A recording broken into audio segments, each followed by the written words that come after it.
लोग को भी प्राप्त करनी है और उसी का एक रोल मॉडल हैं प्रिंस जी। इस बार यूपीएससी में ये सेलेक्ट हुए हैं और भी बच्चे हैं, जैसे कुछ आईएएस आईपीएस वगैरह भी बने हैं इस बार मैथिली से। तो अभी ये प्रिंस जी हैं और इसी बार सेलेक्ट हुए हैं और आप लोग के बीच ये आए हैं, तो आप इनका स्वागत करिए। ठीक है, तो बहुत ही मेहनती हैं और बहुत ही कम समय में इन्होंने मैथिली रख करके और इतना जल्दी अडॉप्ट करके इन्होंने रिजल्ट दिया कि धन्यवाद है प्रिंस जी। और इनके मेहनत को, जैसे कहता नहीं कि लाफ्टर चैलेंज वगैरह के शिल्पा शेट्टी की हुनर सलाम, तो इनके मेहनत को हुनर सलाम है। ठीक है, और बहुत ही पिछले बार भी ये इंटरव्यू दिए थे, ज्योग्राफी इनका सब्जेक्ट था, और इस बार ये सब्जेक्ट बदल करके फिर मैथिली से दिए। आप समझ सकते कितना चैलेंजिंग था। कोविड का समय था और फरवरी मार्च में ये डिसाइड किए थे, और वो जो बीच में 1-1.5 महीना खुला था, वो 1-1.5 महीना में किए क्लास, और फिर बस पिछले साल लिए और इस साल रिजल्ट दिए। तो थोड़ा सा मैथिली को भी सलाम। ठीक है, तो आगे अब प्रिंस जी आपको स्वयं बताएंगे कि इनका सफलता का जर्नी क्या रहा है, तो ये आप इनसे ही सुनिए। ठीक है।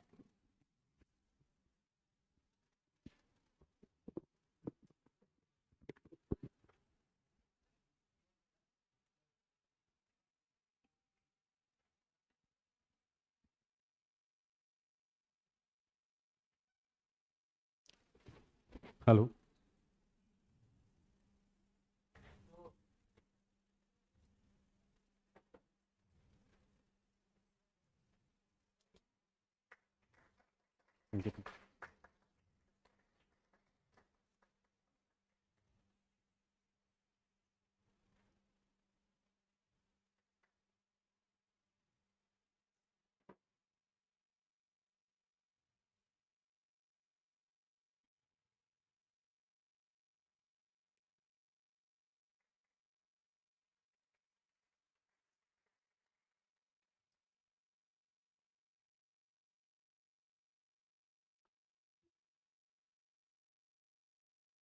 ओके है। ठीक है, तो आपको बात करिए, जिससे हम रहेंगे तो शायद खुल के आप बात नहीं कर पाएंगे, इसलिए हम ऑफिस में बैठे ठीक। हैं। आप खुल की बात करिए। सर जाएं उससे पहले मैं बोलना चाहूँगा कि जो मेरा सिलेक्शन हुआ, तो मैं पहले और दूसरे अटेम्प्ट दोनों में मैंने मेंस लिखा था। लास्ट ईयर मैंने इंटरव्यू भी दिया था, बट ऑप्शनल के गलत चयन की वजह से मेरा रिजल्ट नहीं हो रहा था। मैं सर से मिला और सर ने पर्सनल गाइडेंस दिया, सिर्फ कोचिंग के साथ साथ काफ़ी ज़्यादा पर्सनली सर कॉपी चेक करते थे, और उसकी वजह से मेरा रिजल्ट इस बार संभव हो पाया। तो मैं सबसे पहले तो सर सबसे ज़्यादा इस बार रिजल्ट के लिए सर का आभारी हूँ। सर को थैंक यू बोला। Thank you sir. मैं बिहार से आता हूँ और मैंने वहीं से अपना एजुकेशन वगैरह कंप्लीट किया था। उसके बाद मैं आया था 2019 में, तो पहला अटैम्प्ट दिया था।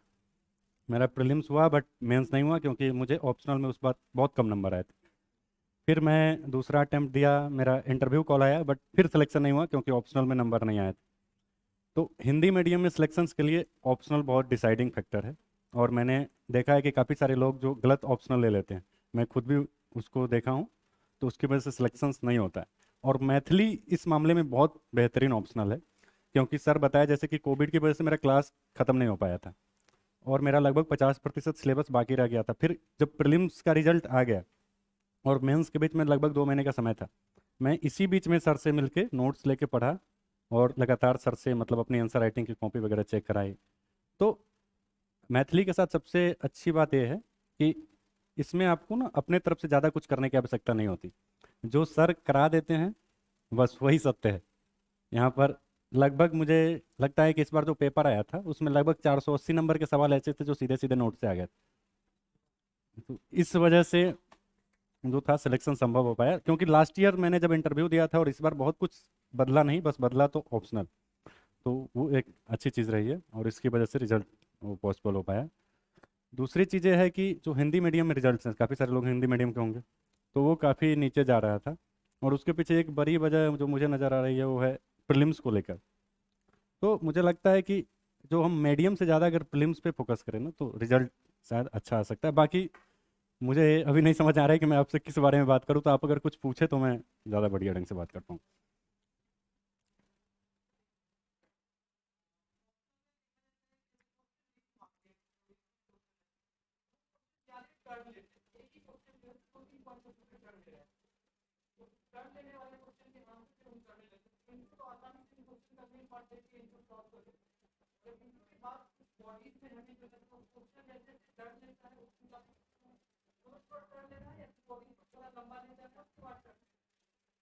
जैसे जो प्रश्न है अगर आप उसको ध्यान से पढ़ेंगे तो किसी भी प्रश्न के कई सारे पार्ट होते हैं जो एक उसमें ऑलरेडी लिखे होते हैं। तो आपका जो आंसर राइटिंग का फॉर्मेट होना चाहिए ना वो ऐसा होना चाहिए कि आप इंट्रो लिखें और जैसे क्वेश्चंस में अलग अलग पार्ट हैं आप वो बॉडी लिखिए, उसका इंट्रोडक्शन सेमी इंट्रोडक्शन जो मतलब सब टॉपिक लिखिए, उसके नीचे उसको लिखिए, फिर जो दूसरा पार्ट है ऐसे कवर कीजिए और जो भी पूछा गया प्रश्न एग्जैक्टली उसको फॉलो करते हुए लिखिए और फिर कंक्लूड कर दीजिए, तो वो शायद ज़्यादा बेहतर हो। मतलब जो एक डिमांड है।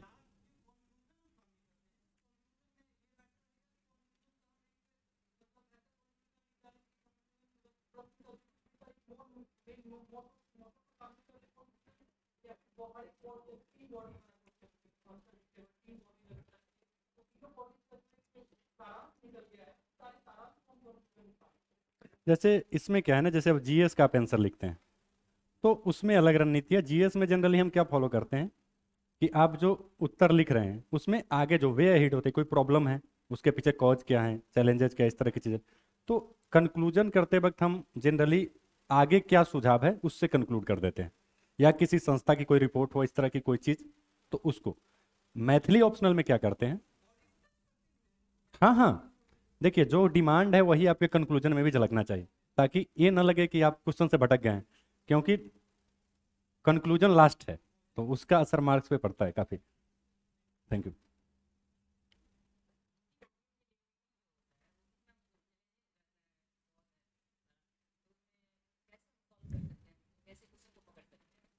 ठीक। देखिए हिंदी मीडियम में अगर आप पिछले 3-4 सालों का जो देखेंगे तो लगातार प्रीलिम्स में सिलेक्शंस का रेशियो घटा है और उसी वजह से फाइनल सिलेक्शंस भी कम हुए हैं। हालांकि इस बार अच्छा रिजल्ट आया हिंदी मीडियम के लिए, एक अच्छी बात रही है। तो प्रीलिम्स में क्या है ना कि प्रीलिम्स का अगर आप पेपर देखें पिछले कुछ सालों का तो काफ़ी जो पहले पेपर आते हैं कन्वेंशनल पेपर उससे काफ़ी अलग हो रहा है और अनप्रिडिक्टेबल होता जा रहा है प्रीलिम्स। उसमें क्या है कि आप जो पढ़ते हैं उससे आप 35-40 से ज़्यादा सवाल सॉल्व नहीं कर पाते हैं कभी। तो वहाँ पर आपका एलिमिनेशन और जो तुक्का लगाने की रणनीति वो काम आती। तो पीटी की तैयारी जो कर रहे हैं ना तो आपको अपने एलिमिनेशन पे बहुत अच्छा काम करना होगा ताकि आप नए सवाल भी देखें। जैसे कई बार क्या होता है कि प्रीलिम्स आप दे रहे हैं तो बिल्कुल नए सवाल आएंगे, उसको आपने कभी नहीं पढ़ा होगा और आप उसको छोड़ देते हैं जबकि वो सवाल बहुत आसान होता है। तो इसलिए कितना भी नया प्रश्न हो उसको सॉल्व करना सीखिए एलिमिनेट करके। जैसे लास्ट ईयर एक सवाल आया था 64 योगिनी मंदिर करके, उस बहुत बड़ा सवाल था, किसी को कुछ आइडिया नहीं था, लेकिन उसमें एक ऑप्शन ये दिया था कि केवल यह एकमात्र गोलाकार मंदिर है भारत में। अब केवल वर्ड एक्सट्रीम है तो उसको एलिमिनेट कर दीजिए, और जैसे ही एलिमिनेट करते तो 3 ऑप्शन खुद ही एलिमिनेट हो रहा था, उसका आंसर आ रहा। तो ये जो स्ट्रेटजी है ना कि आपको सवाल सॉल्व करने पे ज़्यादा बल देना है और इस जो आपका किताब है वो लिमिटेड रखिए और ज़्यादा से ज़्यादा क्वेश्चन लगाइए, यही है।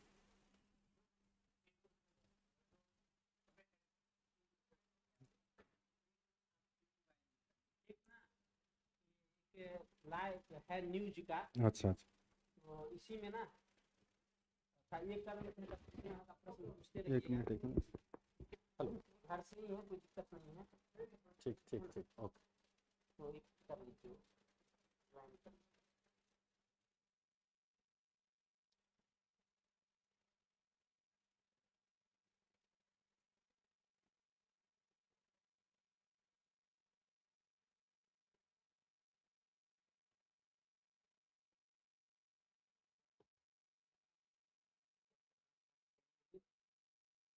यूट्यूब करना है तो फेसबुक करना है।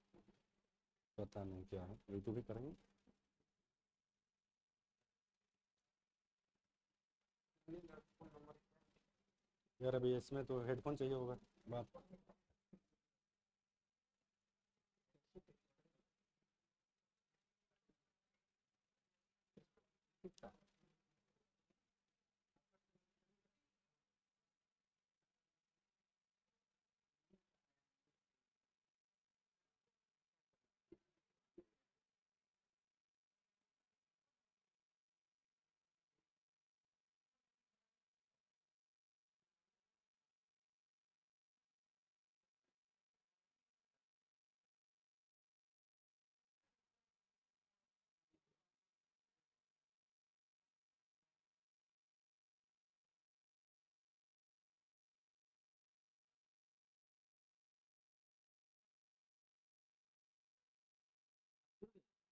कुछ हो ही नहीं रहा है इसके बाद।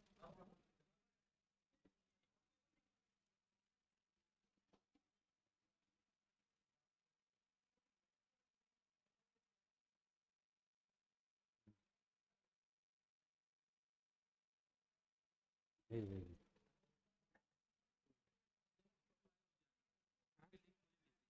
अच्छा, ठीक है।